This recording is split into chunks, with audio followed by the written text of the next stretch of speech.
السلام علیکم ورحمت الله وبرکاته. زه یم ستاسو ورور ستاسو ملګری عبدالقدیر افریدي د ملنګیار ټي وي چینل نه. نن د نهمې ویډیو سره حاضر یم. د محبت دپاره عمل دی قرآني آیات دی. اعوذ بالله من الشیطان الرجیم بسم الله الرحمن الرحیم. يحبهم ويحبونه أذلة على المؤمنين أعزة على الكافرين.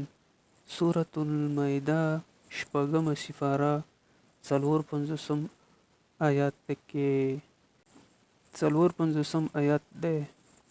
خاصیت دا آیات چې څه شیرینه یعنی خواږو باندې دم کړي او چا باندې وخوري ان شاء الله هغه سره به محبت پیدا شي.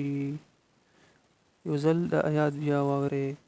يحبهم ويحبونه أذلة على المؤمنين أعزة على الكافرين. سورة المائده آیت نمبر 54 سپاره شپږمه.